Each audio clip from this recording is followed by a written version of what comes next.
Salut les amis, salut tout le monde et bienvenue encore une fois depuis sur votre chaîne d'information préférée, Info en Afrique. Pour vous qui êtes nouveau sur notre chaîne, n'oubliez surtout pas de vous abonner maintenant. Cliquez sur la cloche de notification, ensuite partagez au max cette vidéo dans le principal but de ne pas rater nos prochaines informations.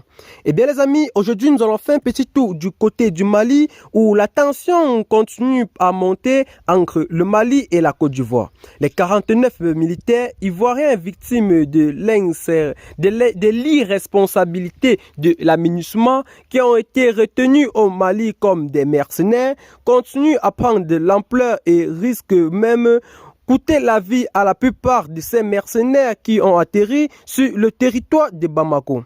Et bien les amis, pour plus de détails dans ce sujet, c'est parti après notre petit générique. Restez connectés.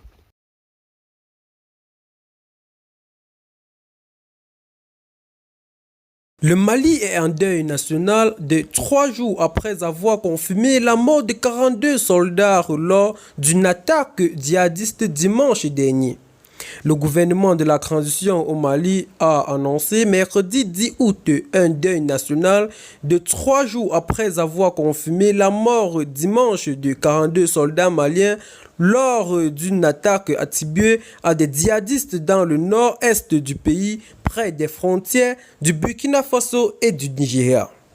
L'armée a réagi vigoureusement à une attaque complexe et coordonnée à Tessie, au cours de laquelle elle a eu 42 morts et 22 blessés dans le rang, faisant également état de 37 terroristes neutralisés et plusieurs de leurs équipements abandonnés lors de plusieurs heures de combat, selon ce nouveau bilan publié par le gouvernement dans un communiqué. Le précédent bilan faisait état de 17 soldats et 4 civils tués. Des victimes civiles et militaires.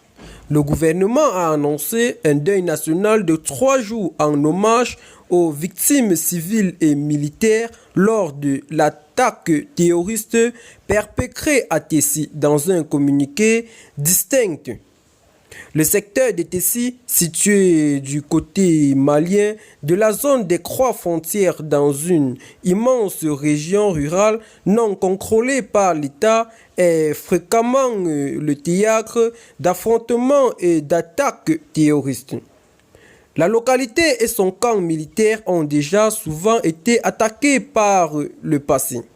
En mars 2021, 33 soldats avaient été tués dans une embuscade tendue par des combattants du groupe État islamique au Grand Sahara, EIGS.